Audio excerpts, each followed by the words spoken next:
warahmatullahi wabarakatuh. Bismillahirrahmanirrahim. Alhamdulillahirabbil alamin. Wassalatu wassalamu ala asyrafil anbiya wal mursalin wa ala alihi wa sahbihi ajma'in. Amma ba'du. Segenap para alim ulama yang saya muliakan, para asatidzah, para guru, wabil khusus guru kita semua, Al-Mukarram Bapak Kiai Haji Mir'an Samsuri,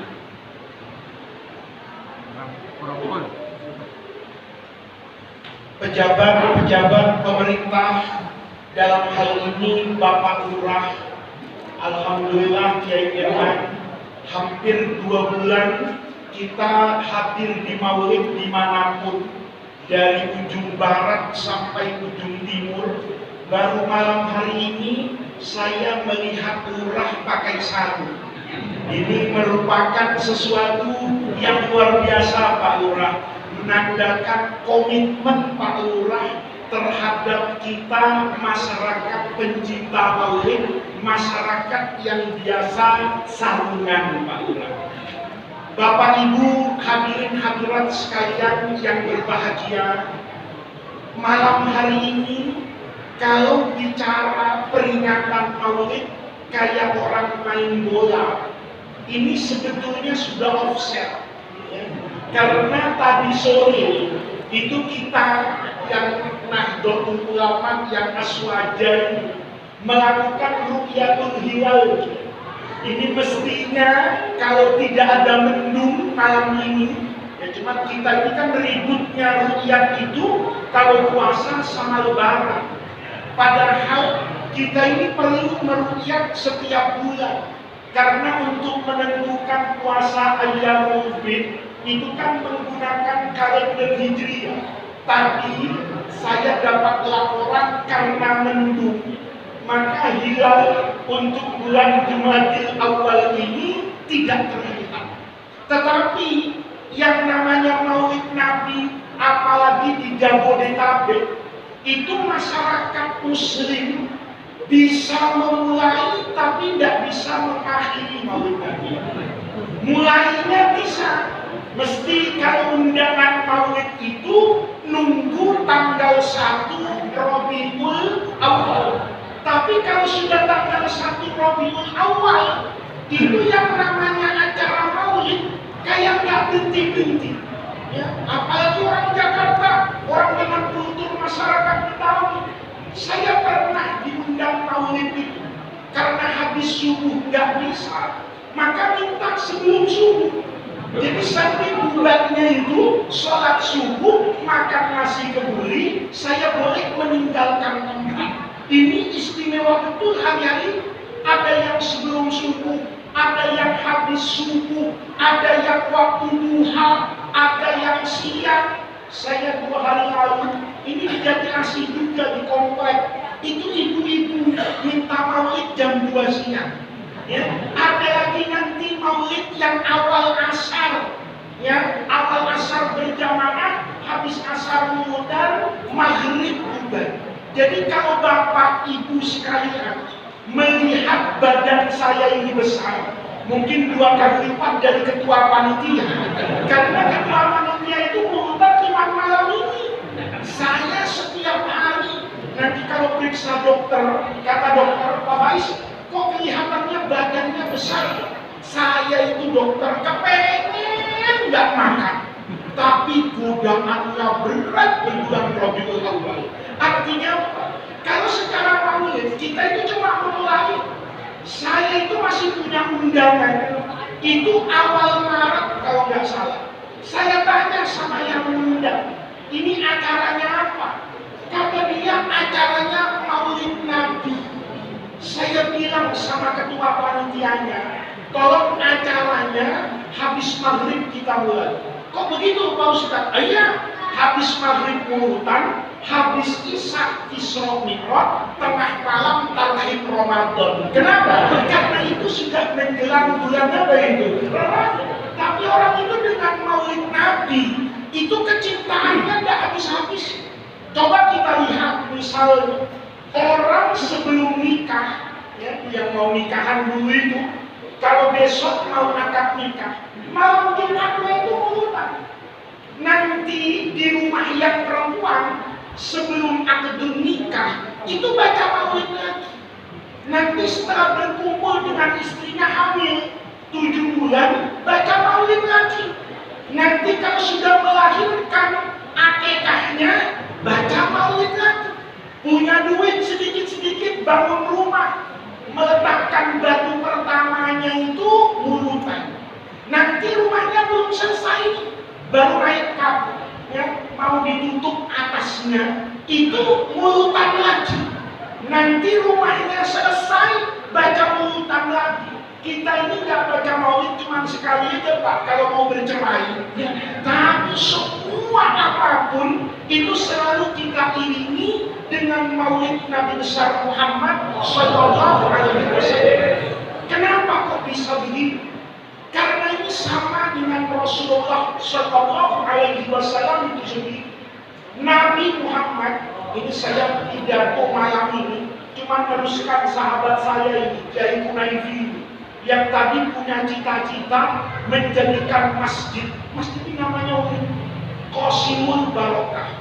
Makanya saya takut kalau nggak datang ke sini, nggak dapat berkat, karena nama masjidnya itu Qasimul Barokah. Tadi saya tanya sama guru kita Kiai Mirman, kata beliau Qasimul Barokah itu artinya yang menebarkan keberkahan. Berarti orang yang nggak pernah masuk masjid ini hidupnya nggak barokah. Ya, orang yang nggak mendukung masjid ini itu nggak barokah. Kenapa? Karena di masjid ini namanya Qasimul Barokah. Tadi guru kita Kiai Kunaifi tadi menjelaskan cita-cita beliau ingin menjadikan ini sebagai pusat ilmu keislaman. Bapak Ibu sekalian, langgengnya Islam, hebatnya Nabi Muhammad itu sebetulnya kuncinya pada ilmu. Makanya kalau Bapak sekalian baca sejarah semua Nabi, ini tidak dalam artian mengangkat satu Nabi merendahkan Nabi yang lain, tidak. Tapi istimewanya Rasulullah, kenapa sampai hari ini Nabi Muhammad itu tetap dipuji-puji, Nabi Muhammad itu tetap diingat sama umatnya. Kalau Bapak nanti punya kesempatan ke luar negeri, lihat agama Samawi non-Islam. Apakah itu Yahudi, apakah itu Nasrani. Lihat, pandangan mereka kepada Nabinya itu tidak sama dengan pandangan kita terhadap Rasulullah Shallallahu Alaihi Wasallam. Pertanyaannya, kenapa Rasulullah langgeng sampai hari ini? Kenapa Rasulullah sampai hari ini? Ceritanya itu tidak habis-habis. Karena Allah Subhanahu wa Ta'ala kasih mukjizat Rasulullah, mukjizat yang berlaku sepanjang zaman. Nabinya akan mengagumkan sepanjang zaman. Walaupun Nabi kita sudah wafat 1400 tahun yang lalu. Ayo coba lihat. Mukjizat Nabi sebelum Nabi Muhammad itu kalau kata orang yang belajar sejarah Nabi, mukjizatnya itu selalu bersifat indriawi. Indriawi itu mukjizatnya bisa dilihat oleh mata, bisa dicerna oleh panca indera, mengagumkan di masa itu, tapi seiring berjalannya waktu, mukjizat yang di masa lalu hebat, sekarang jadi tidak hebat. Mukjizat yang di masa lalu mendatangkan manfaat, mungkin kalau dia berlaku sampai hari ini, mukjizat tadi tidak mendatangkan kemaslahatan. Coba kalau dijelaskan pakai contoh gampang, Nabi Ibrahim. Saya Kiai Kunaifi itu pernah diundang ceramah yang paling sulit buat saya. Ceramah depan anak TK. Kalau ceramah depan bapak-bapak ini enak. Tapi ceramah depan anak TK itu luar biasa. Saya baru assalamualaikum dan dipempas. Gitu. Saya baru assalamualaikum, baru mau mulai baca ini sudah ribut luar biasa. Maka saya perlu menarik perhatian mereka supaya mereka tertarik kepada saya. Saya cerita karena itu diundang menjelang Idul Adha. Saya ceritakan anak-anakku, besok itu kita akan menyembelih binatang-binatang ternak. Itu karena meneladani Nabi Ibrahim. Saya cerita kehebatan Nabi Ibrahim. Ya tentu, Nabi Ibrahim mukjizat yang terbesar itu. Ketika Nabi Ibrahim nggak mempan dibakar sama Raja Namrud. Ya, Raja Namrud itu kan ya main otot, Pak, karena nggak punya otak. Ya. Jadi orang itu kalau suka main otot, itu tandanya dia ada otaknya. Ya. Kalau orang punya otak, dia pakai otak. Raja Namrud itu karena kehabisan akal menghadapi Nabi Ibrahim. Nabi Ibrahim itu dakwah, sarana dakwahnya itu patung. Maka patung itu jangan dihancur-hancurin. Ya, patung itu dijadikan sarana oleh Nabi Ibrahim, ibarat main catur, sekat seter buat siapa ini? Raja Namrud. Kata Nabi Ibrahim, Namrud ini diajak dialog susah. Maka satu malam Nabi Ibrahim itu masuk ke tempat sesembahannya Raja Namrud. Itu semua berhala yang kecil-kecil itu diantongin. Ada yang kepalanya copot, ada yang kakinya lepas, ditinggalin yang gede. Ya, yang gede satu ditinggalin, diiketin kampak, Pak, di lehernya kayak Rembo, ya kan? Kayak Rembo kan bawa AK-47 itu, persis kayak gitu. Maka besok pagi ngegempar ini Raja Namrud mau sholat duha misalnya, begitu datang ke tempat ibadahnya, kaget, Tuhannya berantakan, tinggal satu yang apa ini, yang utuh. Maka kata Raja Namrud, ini siapa yang berani menghancurkan Tuhan kita? Ya kata orang-orang diabadikan dalam Quran, ya pasti seorang pemuda yang namanya siapa itu? Ibrahim. Dia yang tidak senang dengan Tuhan kita, maka dipanggil Nabi Ibrahim. Tapi sebelum dipanggil, rupanya Nabi Ibrahim ini sudah konsultasi dengan pakar hukum, ya, ahli hukum acara, konsultasi di Kopi Joni sama Hotman Paris. Ya. Begitu dia dipanggil sama Raja Namrud, dikatakan, Ibrahim, kamu jangan begitu loh. Kalau kamu gak suka dengan Tuhan saya, jangan Tuhan saya dihancurin kayak begini. Kata Nabi Ibrahim, Tuan Raja, ini gak bener nuduh tanpa alat bukti. Kalau hukum acara, orang nuduh orang itu harus ada bukti.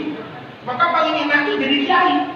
Kalau kiai itu ceramah di mimbar, itu gak perlu alat bukti. Itu gubernur paling tangkap. Tepuk tangan orang selapangan, hebat kiai. Kata KPK, tunggu dulu kiai. Ya, malingnya itu kapan? Alat buktinya mana? Kalau nggak ada ya nggak bisa ditangkap karena jatuhnya fitnah.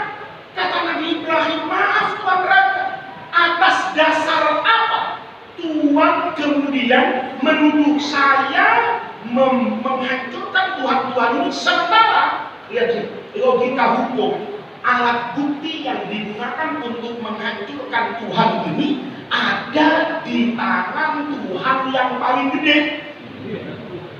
Bapak hati-hati tuh, ya. Kalau habis nyasar, nyeset daging Idul Adha, ya, di masjid Wasyul Barokah motong-motong nih, Bapak semangat, ya, ikut bantuin panitia. Nggak tahu bantuin apa ngumpetin paha kambing itu urusan masing-masing. Yang penting semangat banget ya. Begitu dia semangat untuk itu, dia pulang kan. Ya pisaunya mungkin ada bekas darahnya, dia main masuk aja. Begitu keluar di jalanan, ada orang terbunuh, ditusuk. Ya kita niatnya apa itu? Baik kan? Ini siapa yang kok tergeletak di tepi jalan? Orang datang satu-satu ngeliat. Ini ada mayat, matinya ditusuk, yang dekat megang-megang bawa pisau. Maka pasti orang ini akan diamankan dulu ke Polres. Soal benar salah itu lain masalah, di BAP dulu, tapi dia apes. Karena ada korban, dia pegang alat bukti yang biasa dipakai untuk membunuh, dan itu ada di tangan dia. Maka Nabi Ibrahim ini pintar, sarjana hukum. Ya. Kata Nabi Ibrahim, jangan main-main, ini kena pasal fitnah, ini saya tuntut raja. Kata Namrud, loh, kamu kan pasti kamu yang apa ini? Yang menghancur, nggak bisa, kata Nabi Ibrahim. Tanya dulu dong, sama biangnya yang gede. Kan dia yang pegang kampak, kali-kali aja Tuhan kecil kurang setoran, yang gede apa ini? Ngamuk, kan begitu kan? Ya kali-kali aja yang kecil ini kurang setoran, maka kemudian yang gede apa ini? Ngamuk. Namrud ini kena jebakan Batman, Pak. Ya kan? Dengan ngomong Namrud itu, kata Namrud, gila kamu Ibrahim. Masa saya disuruh nanya sama patung. Kata Nabi Ibrahim, dikemakan kata-katanya. Tuhan Raja, kalau nanya sama patung, kata Tuhan, orang gila, kan lebih gila Tuhan. Patung disembah, mati benar Raja Namrud.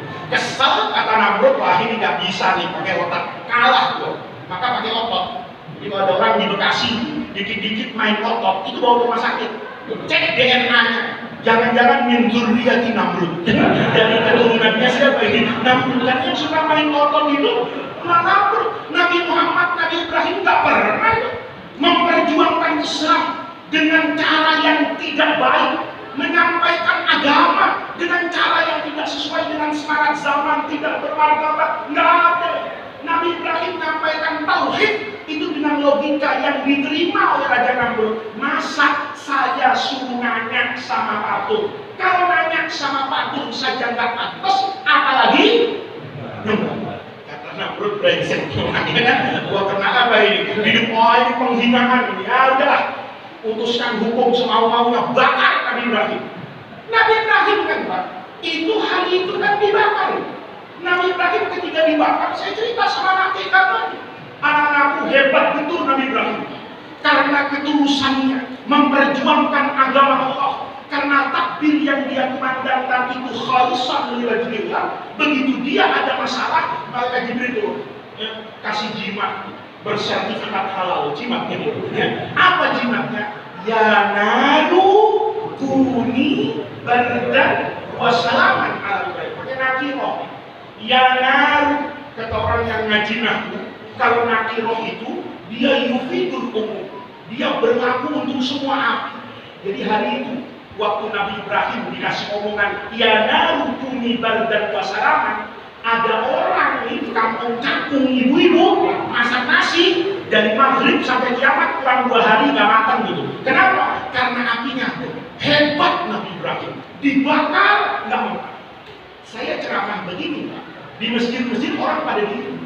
Di TK ada anak angkat tangan sama saya. Angkat tangan itu. Angkat tangan itu mau protes sama saya. Saya bilang subhanallah, saya belum pernah ya, ketika ceramah diinterupsi.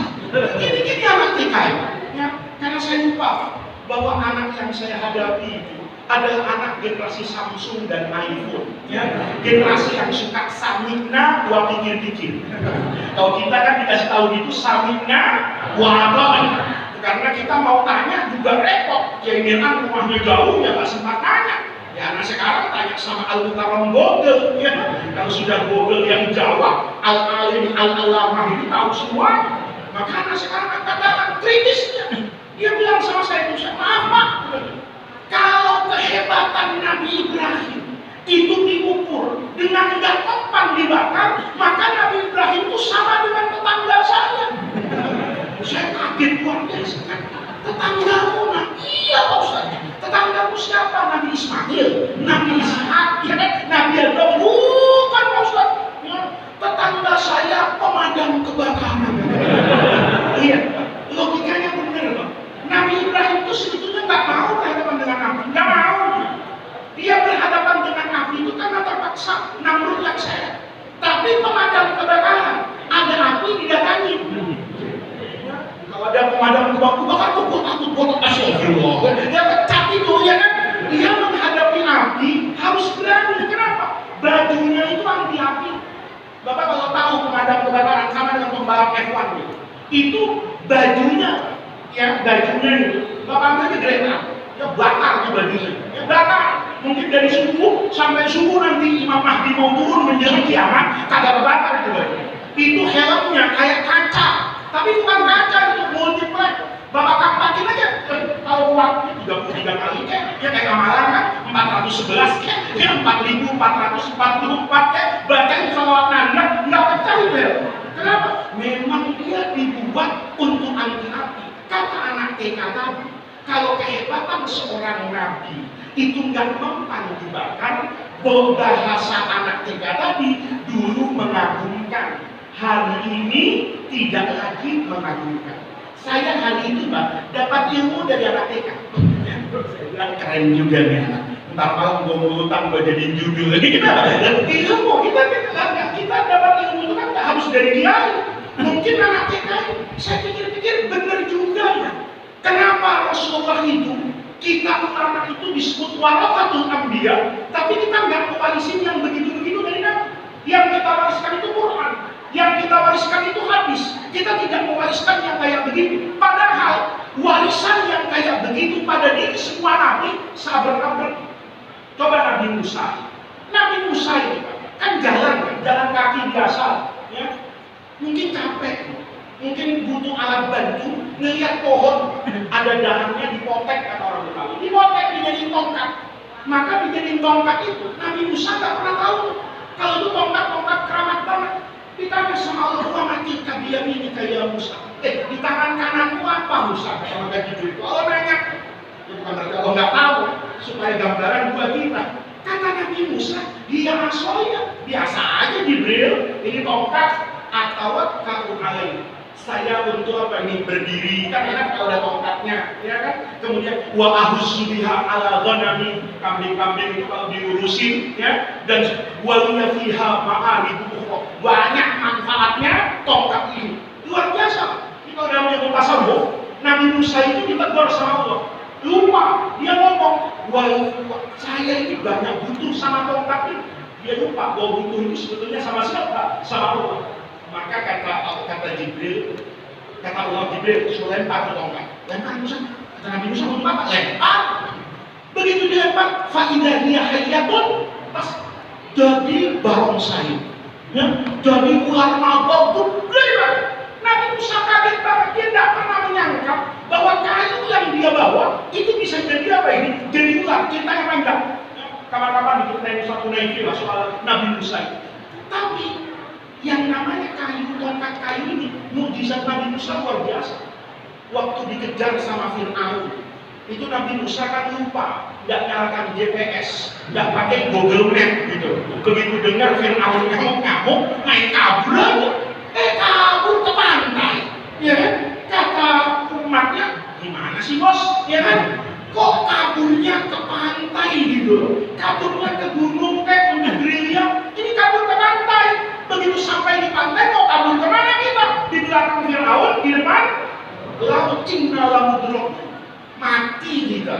Kata Nabi Musa, nggak mungkin kita mati. Inna ma ya Rabbi, saya punya siapa itu? Allah. Begitu keyakinannya, inna ma ya Rabbi, kata ulama, belum sampai ya pada Rabbi Tuhan saya, itu Jibril turun. Kenapa Musa?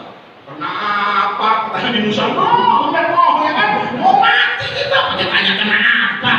Kata Jibril, gampang, lu pukul aja itu tongkat. Kemana Jibril? Kan dipukul bang.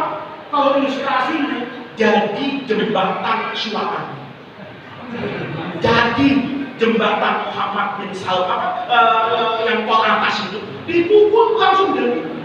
Saya mikir kalau tongkat itu ketemu hari ini, ya, itu separuh dari urusan Indonesia beres. Kenapa? Udah, tongkat itu kasih Pak Jokowi, sama Pak Jokowi kasih Menteri PUPR. Ya. Setiap ada proyek nggak usah tender. Ya. Mau bikin apa Presiden? Tol ke Sumatera, pukul tongkat Nabi Musa jadi jalan. Ya, itu kira-kira 50-90% urusan di Indonesia yang sudah selesai, korupsi, maling, nyolong, itu aman dengan kayu. Ya, karena nggak ada tender proyek lagi. Begitu mau ada proyek, semua kontraktor ngajukan apa ini? Proposal. Kalau saya mewarisi tongkat Nabi Musa, nggak usah. Repot pakai proposal, repot pakai panitia, ntar masuk neraka semua menolong duit rakyat, ya kan? Terus pakai apa Ustaz? Pakai tongkat Nabi Musa, pukul, ya.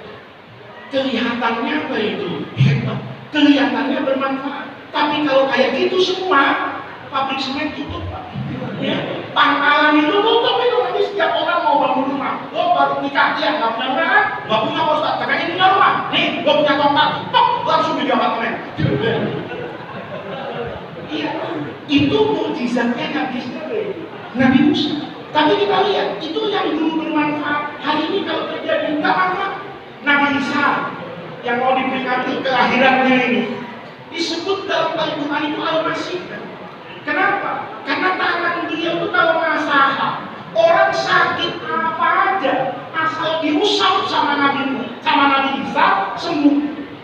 Kalau saya ulamanya Nabi Isa, kan ulama warasatul anbiya, ulama mewarisi ilmunya Nabi. Ilmu itu antum yang saya wariskan. Enak betul itu Ustaz. Ya, pemerintah gak usah pusing-pusing COVID, ya kan? Mau apapun gua sembuh, beres. Orang sakit jantung diusap sehat. Masyarakat senang Pak. Tapi dokter bunuh diri, apotek bangkrut, rumah sakit tutup. Kenapa? Fakultas kedokteran gak ada orang mau masuk gitu. Kenapa? Gua kuliah bayarnya ratusan juta, begitu tamat kalah sama Nabi Isa alaihi salam. Coba itu mukjizat dulu bermanfaat. Kalau hari ini ada, maka nggak ada fakultas kedokteran. Lihat Nabi Soleh. Nabi Soleh itu kan kalau orang sekarang itu pintar gambar Pak. Hebatnya Nabi Soleh itu gambar itu kalau dipegang itu. Gambar itu kalau dipegang itu kalau ilmunya Nabi Soleh saya wariskan hari ini bisa berantakan. Orang semuanya nggak punya mertua Pak. Orang semuanya nggak punya mertua, ngapain punya mertua? Ngelamarnya repot, diterima belum tentu, anaknya juga ntar belekan, kan begitu dong. Kalau mau nikah tinggal datang sama Ustaz. Gambar, lu mau bini casing apa? iPhone 13, Samsung S21, atau mau itu? Oh saya maunya Pak Ustaz yang tinggi semampai, ya, hidungnya mancung, matanya ada belok, rambutnya berombak-ombak, hidup juga balik. Ada gambar aja, awet. Begitu digambar, dipegang, keluar itu cewek jadi bininya. Repot Pak. Tapi enak juga sih, ya. Setiap lebaran nggak ada macet, karena nggak ada mudik. Semua orang nggak punya keluarga, keluarganya apa? Kertas. Kenapa kertas? Karena dari situ asal muasal dirinya. Kan begitu. Bapak-bapak juga bermanfaat. Acara maulid kayak gini, ketua panitia nggak usah pusing. Bapak-bapak habis kurutan mau makan apa? Jawab, saya mau makan sate Madura, Ustaz. Gampang. Nggak usah proposal, nggak usah meminta-minta, gambar aja gerobak sate, ya, sama orang Maduranya, sama kipasnya, sama narangnya, sama ayamnya, sama kecapnya, sama sambelnya, sama lontongnya, sama patromaknya sekalian, dipegang, keluar gitu kan sate. Insya Allah ketua panitia senang, tapi ustadznya disantet sama orang Semadura. Kenapa? Dia kipas-kipasin dari pagi sampai sore nggak ada orang beli. Kenapa? Semua orang kalau mau beli sate datang sama ustadz. Ya. Itu mukjizat Nabi sebelum Nabi Muhammad. Tapi mukjizat Rasulullah Shallallahu Alaihi Wasallam. Ini nanti minum berapa? Enggak, soalnya minumnya udah nggak kuat. Oke, mas. Dia takut saya gantinya. Ini mukjizat Rasulullah. Itu mukjizat yang betul-betul berlaku sepanjang zaman. Ajaran Rasulullah itu sampai hari ini dicari apapun, maka orang akan selalu kagum dengan yang namanya ajaran Islam. Contoh misalnya, kita sering baca, wa ma arsalnaka illa rahmatan lil alamin, dan tidaklah kami mengutus engkau ya Rasulullah kecuali, ini tafsirnya terjemahnya saya agak berbeda. Kalau guru saya itu yang terjemahkan, Nabi Muhammad itu tidak diutus membawa rahmat, tapi Nabi Muhammad itu sendiri adalah rahmat. Nabi Muhammad itu rahmatan lil alamin. Kalau kita lihat ajaran rahmatan lil alamin itu sampai hari ini dicari dari semua sisi, itu Nabi Muhammad pasti menang. Kenapa? Dia datang membawa rahmat untuk semuanya. Jangankan orang, jangankan manusia, jangankan makhluk yang sempurna kayak ini, sementara semua yang ada di alam semesta ini dapat rahmatnya Rasul. Coba lihat binatang. Nabi pesan loh, ini hati-hati panitia kurban. Kata Nabi, kalian itu saya tahu kata Nabi, kalau binatang itu memang Allah ciptakan untuk manusia, untuk dimakan jadi daging, untuk dimakan jadi sosis, untuk dimakan jadi bakso. Itu memang binatang Allah ciptakan untuk itu. Tapi kata Nabi Muhammad, cara menyembelihnya itu harus penuh dengan rahmat. Coba kita ngaji di Bulu Marum. Idza dzabhtum, kalau kalian mau menyembelih binatang, maka fa ahsinu dzibhata, Kalian itu disuruh menyembelihnya itu dengan cara yang baik. Saya beberapa tahun yang lalu itu dikasih kesempatan sama Allah ke Australia sama ke New Zealand melihat pemotongan sapi di negara non muslim. Saya dulu bertanya-tanya, kenapa sapi Australia itu harganya lebih mahal? Padahal kan kalau jadi daging sama aja, tidak ada ganteng, tidak ada jeleknya, tidak ada bulat, tidak ada bulu, sama aja. Tetapi saya lihat, oh iya, ternyata daging butut itu kata ahli kehewanan, itu karena proses pemotongan. Kita ini kalau motong sapi, sebelum dipotong sapinya masih stres. Ya kan? Diikat-ikat, ditarik-tarik, mana ada orang ngancem-ngancem, kambingnya gitu. Tolong ditaruh kamaran kambing. Lu jangan teriak-teriak sebentar, gua eksekusi lo, mati lo. Ya kan? Semangat ya untuk Idul Adha. Tapi sebetulnya itu jauh dari nilai yang diridhoi oleh Rasulullah SAW. Kata Nabi, kamu itu kalau mau potong binatang, itu yang satu beresin dulu. Nggak boleh, yang satu disembelih, yang satu menyaksikan. Yang satu disembelih, darahnya masih merah di tangan itu, yang satu diseret. Kata Nabi Muhammad, saya malu punya umat yang perilakunya kayak gitu. Kita kadang-kadang Idul Adha, semangat korbannya itu lah. Tapi ilmu korban ala Rasulullah itu nggak dibelajar. Rasul itu rahmat, kalau kalian mau potong yang pertama kata Nabi, pisaunya tajemin. Pengurus masjid punya duit, beli bolok yang dari baja. Ini seng masjid dipotong-potong, diasah. Ya kan? Begitu dipotong sapinya kelojotan. Kenapa? Karena alatnya tidak cepat untuk mematikannya. Tapi dengan pisau yang tajam kata Rasulullah. Begitu tajam sekali nyawanya cepat selesai. Jangan kalian siksa. Itu Nabi. Kalau kita bawa hari ini, kan itu sudah memenuhi unsur pri kebinatangan. Coba lihat Rasulullah. Nabi Muhammad Bapak ketika jihad fisabilillah itu pesan sama tentara yang mau jihad, kalian nanti mau jihad boleh, tapi ingat taat sama aturan lalu lintas. Nanti jalanan itu pohon jangan ditusuk-tusuk, buah yang masih mentah jangan dicabut-cabut, pohonnya jangan ditebang-tebang atas nama jihad. Sekarang orang timbang mau datang mau lihat aja, nggak mau jatuh. Ya, motornya nggak mau berhenti di lampu merah. Begitu polisi berhenti, apa polisi? Saya mau mauin Nabi. Memangnya mauin Nabi itu terus boleh melanggar aturan lalu lintas? Itu ngaji Islam di mana nih? Beneran? Rasulullah itu dulu pesan kalian mau jihad, nanti lewat di satu tempat, di situ tempat ibadah orang non-muslim. Dakhum wa ma ya'budun. Jangan diganggu, lewat yang benar. Itu rahmatan lil alamin. Itu Rasulullah memberikan rahmat kepada binatang, tumbuh-tumbuhan, lingkungan hidup. Saya itu pernah cerita saja, Pak.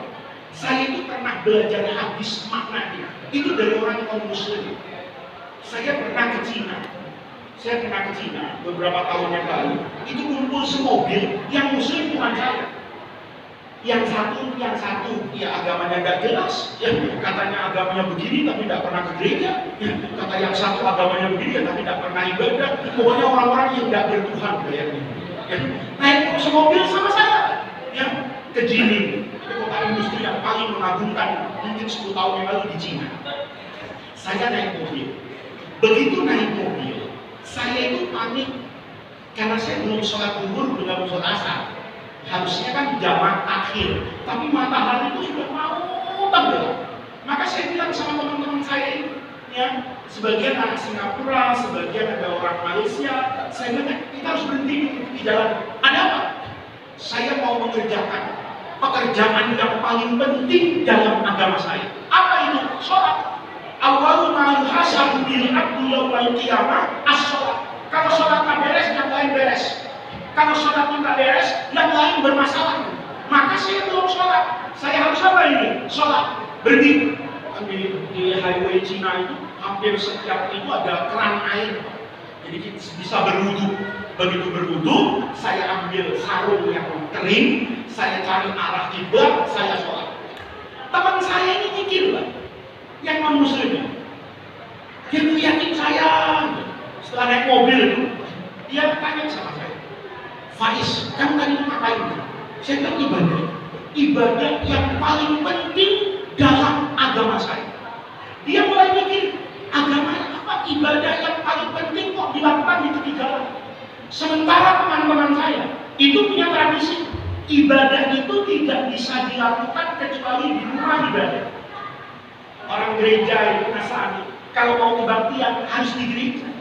Orang Yahudi kalau mau beribadah, dia di sinagog, di tempatnya. Tapi kita sholat di pom bensin jadi, di kereta api jadi, di mana-mana jadi. Saya waktu kayak gitu belum sampai ke sana. Saya bilang, iya, ini penting nggak dalam hidup saya. Terus dia nanya lagi, kok dilakukan di tepi jalan? Saya jawab waktu itu bapak-bapak, pakai hadis Nabi dalam Sahih Bukhari. Oh iya dong, saya ini boleh sholat di mana saja. Kenapa? Karena hadis Nabi bilang utitu khamsan. Saya ini dikasih 5 keistimewaan. Yang 5 keistimewaan ini Allah tidak pernah berikan kepada nabi siapapun dan tidak Allah berikan kepada malaikat siapapun. Apa keistimewaannya? Di hadis Nabi, wa ju'ilat liyal ardu masajid, dan dijadikan semua tanah, bukan masjid juga, tanah orang dibangun masjid. Nantinya tuh separuh pintar, separuh bego gitu, ya kan? Oh, kata Pak Ustadz, semua tanah ini boleh dijadikan masjid. Main bangun masjid jadi tanah orang, salah itu. Masjid di sini bukan masjid bil makna masjid bangunan, tapi makanun lisujud. Semua tanah itu boleh kita sujud di atasnya selama tanah itu suci. Saya cuma ngomong begitu aja. Ya karena Islam itu membolehkan ini. Saya selesai.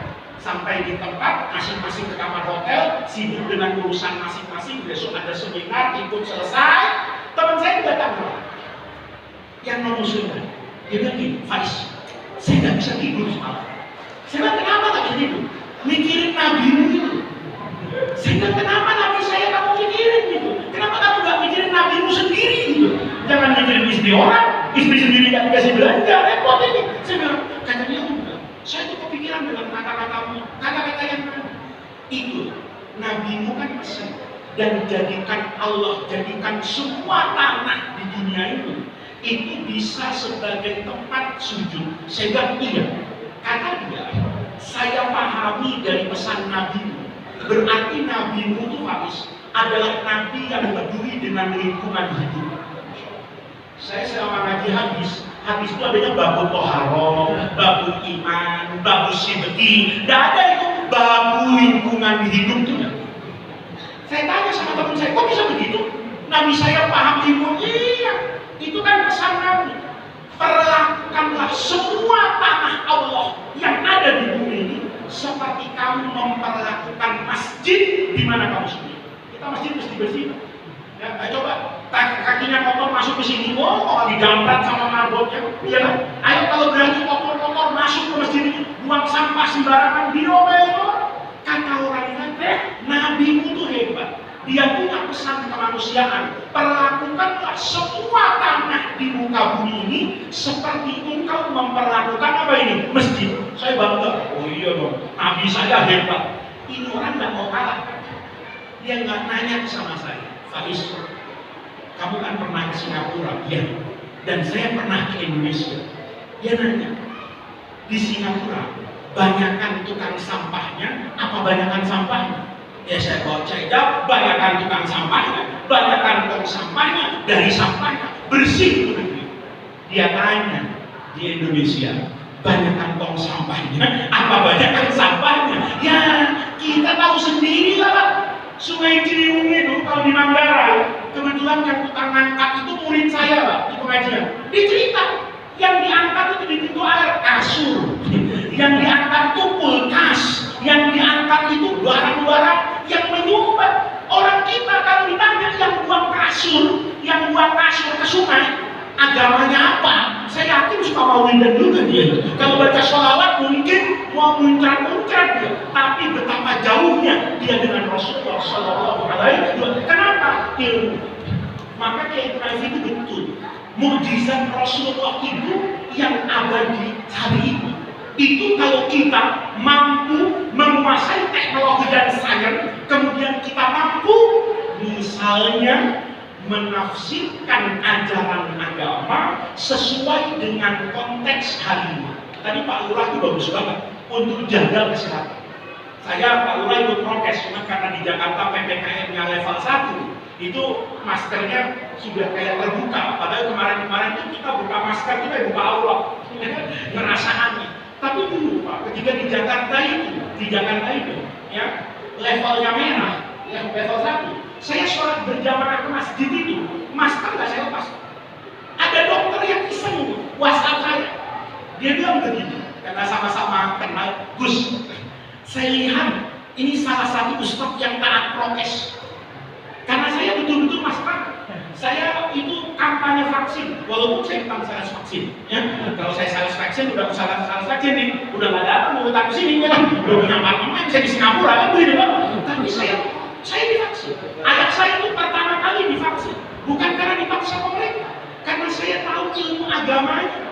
Ketika saya pakai masker itu, dokter tuh sengaja sama saya, Gus, kan zaman Nabi itu ada COVID, ada penyakit wabah, tapi kan nggak ada dalam sejarah dan dalam fikih dan dalam hadis ceritanya Nabi pakai masker. Ini kita kadang-kadang Pak orang Islam itu nanti mendegradasikan ajaran Islam karena kita salah. Saya bilang, wah Pak dokter hebat juga nih, tahu kalau Nabi nggak pakai masker. Iya, tapi saya bingung kenapa Ustadz pakai masker. Saya bilang gini, karena saya diperintahkan oleh Nabi untuk meniru Nabi, bukan meniru kehidupan zaman Nabi. Saya diperintahkan oleh Rasulullah untuk meniru Rasulullah, bukan meniru kehidupan zaman Rasulullah. Kalau niru kehidupan zaman Rasulullah, kita ke Mekah naik onta.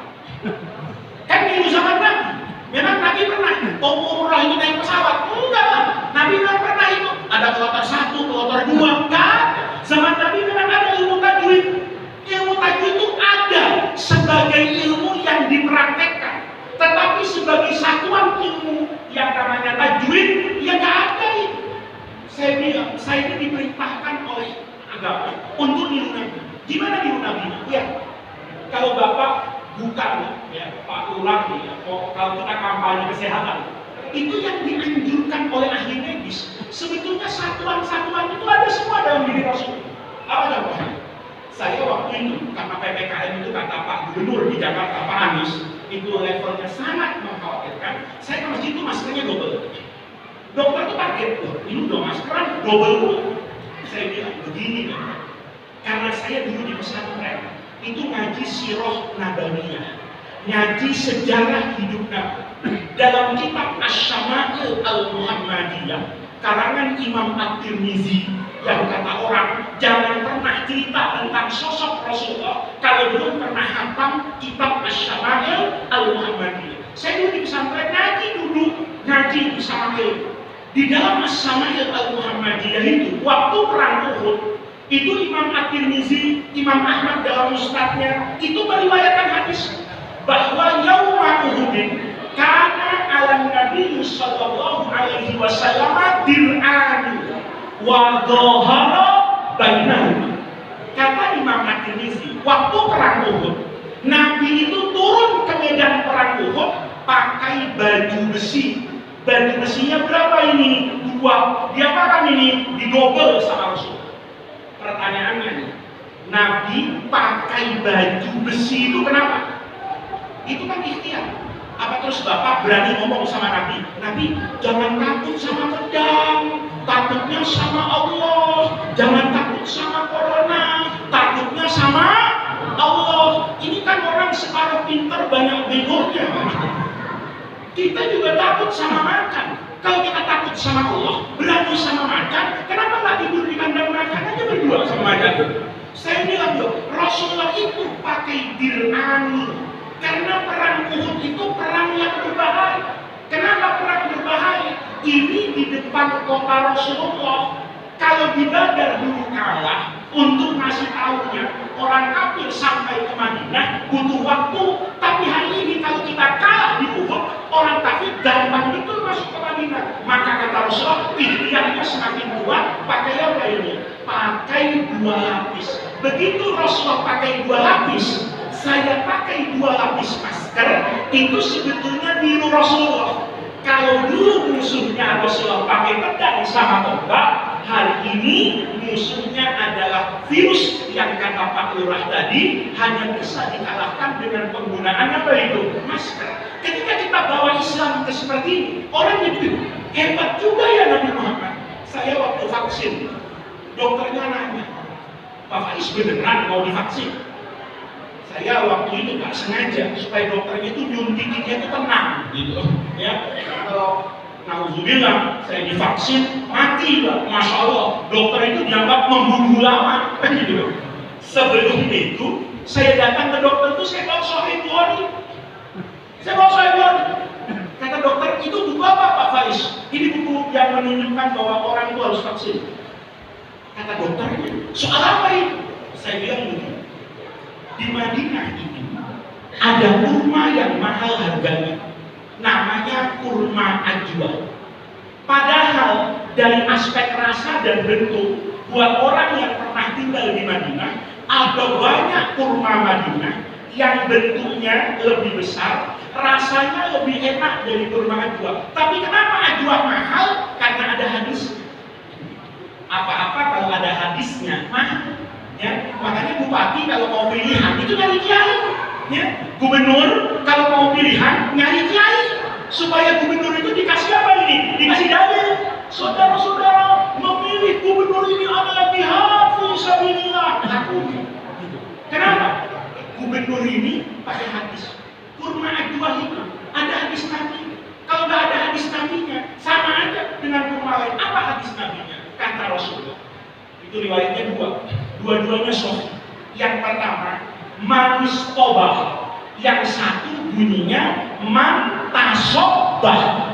Siapa orang, kata Rasulullah, yang setiap pagi itu yakul makan sab'ata marotin 7 kurma. Ini muqayyad di Bukhari ajwatan. Disebut kurma apa ini? Ajwa. Maka nanti kata Rasulullah, orang-orang yang tiap pagi makan kurma ajwa, Allah jaga dari penyakit yang menghilangkan keluhuran manusia. Ayam, gila, stres, asal makan kurma ajwa 7 tiap pagi, maka dijaga dari penyakit kayak gitu. Artinya apa Pak di sini? Vaksin.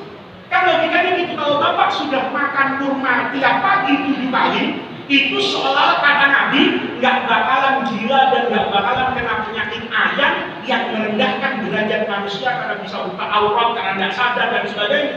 Itu logika. Nah, ini bapak-bapak sekalian yang kita katakan sebagai pentingnya yang dikatakan oleh Kiai Kunaifi tadi, orang itu menjaga Islam dengan itu. Maka mudah-mudahan di Masjid Qasimul Barokah ini nanti akan menjadi pusat Islam. Saya masih ingat betul.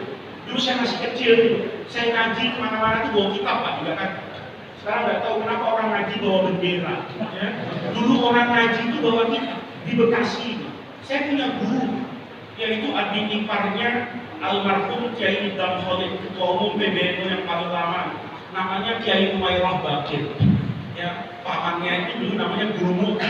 Ayah saya dulu ngajar di situ lama. Ya, kalau ngajar di situ saya masih kecil itu pakai sepatu bot. Kalau habis ngaji nggak bisa pulang, karena obat udah nggak ada di Jakarta.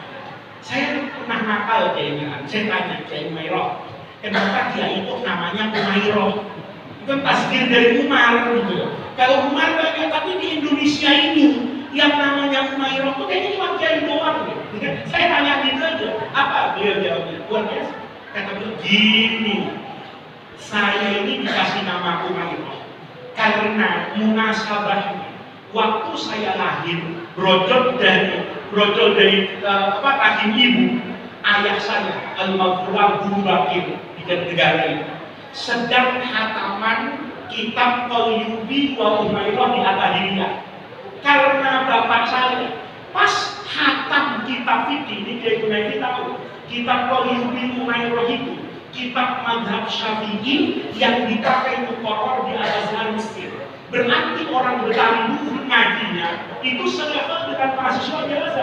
Begitu saya lahir, itu pas ayah saya hatam kitab Qalyubi wa Umayyah, maka saya dikasih nama Umayyah.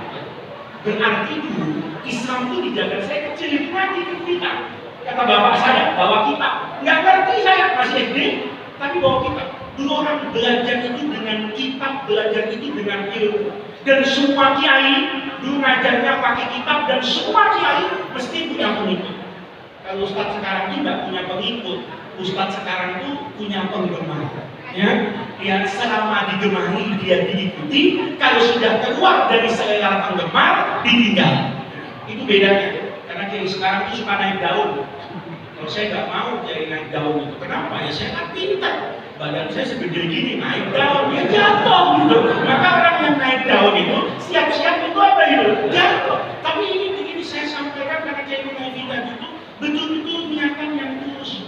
Dengan cara itu kita menjaga Quran, dengan cara itu kita menjaga hadis, agar orang membaca Quran itu meroleh manfaat dan faedah hidup Al-Quran itu di zaman sekarang. Maka mudah-mudahan dengan barokah kita berkumpul di majelis yang baik ini, hadirnya kita di masjid ini, mudah-mudahan menjadi tawassul dan wasilah lahirnya satu lembaga pendidikan Islam, munculnya pesantren, munculnya sekolah yang baik di kampung-kampung ini. Mudah-mudahan sesuai dengan keinginan orang-orang tua yang ada di sini, bahwa kampung ini bukan cuma menara masjidnya yang tinggi, tapi dia akan menjadi manaratul ilmi wal iman. Beres ilmunya, beres imannya. Dengan itulah sebenarnya manfaat kita memperingati Maulid Nabi besar Muhammad Sallallahu Alaihi Wasallam, agar kita tidak sekedar membaca sholawat, tidak sekedar syiar Nabi Muhammad, tetapi substansi dari perjuangan Rasulullah itu bisa kita teladani dan kita amalkan, serta kita jaga sepanjang zaman. Ini yang bisa saya sampaikan. Mudah-mudahan Allah Subhanahu wa Ta'ala senantiasa membersamai kita melalui perjalanan panjang berliku dalam kehidupan ini, untuk sampai nanti kepada ridha Allah Subhanahu wa Ta'ala. Rabbana atina min ladunka rahmah wa hayyi lana min amrina rasyada. Allahumma la tahrimna khairan ma indaka li syarri ma indana. Kurang lebihnya saya mohon maaf. Assalamualaikum warahmatullahi wabarakatuh. Waalaikumsalam warahmatullahi wabarakatuh. Jazakumullah khairan jazaa.